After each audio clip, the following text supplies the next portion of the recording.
नमस्कार, तुम्हा सर्वांचं आपल्या स्टडी पॉईंट या यूट्यूब चॅनलमध्ये स्वागत आहे।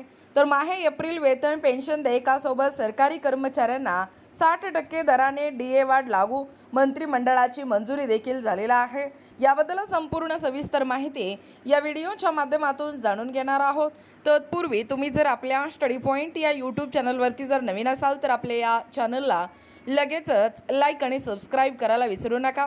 चला तर मग वेळ वाया न घालवता सरकारी कर्मचाऱ्यांना 60% दराने डीए वाढ कशा पद्धतीने लागू झालेला आहे व नेमकी मंत्रिमंडळाची मंजुरी कशा पद्धतीने देण्यात आलेला आहे ते या ठिकाणी आपण जाणून घेऊया। बघा, या ठिकाणी तुम्ही टायटल पाहू शकता। टायटल काय आहे बघा, माहे एप्रिल वेतन पेन्शन देयकासोबत सरकारी कर्मचाऱ्यांना 60% दराने डीए वाढ लागू, मंत्रिमंडळाची मंजुरी।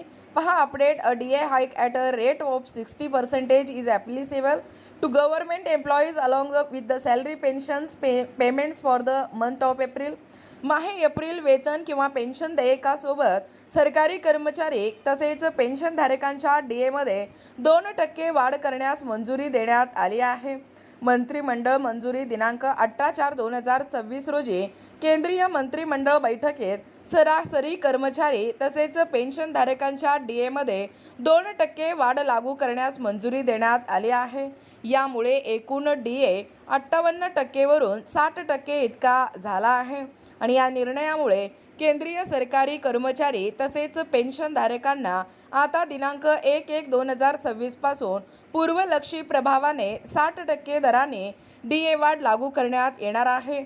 यामुळे माहे जानेवारी आणि फेब्रुवारी व मार्च महिन्याची डीए थकबाकी ही माहे एप्रिल वेतन किंवा पेन्शन देयकासोबत रोखीने अदा करण्याचे निर्देश देखील देण्यात आले आहेत। पहा पुढे काय अपडेट सांगतोय। महाराष्ट्र राज्य कर्मचाऱ्यांच्या संदर्भात नेमकं अपडेट काय सांगतोय। खरं तर महाराष्ट्र राज्य कर्मचाऱ्यांना जुलै 2025 पासून 58% दराने डीए मिळत आहे। आता केंद्र सरकार कर्मचाऱ्यांना जानेवारी 2026 पासून डीए वाढ लागू केली जाईल।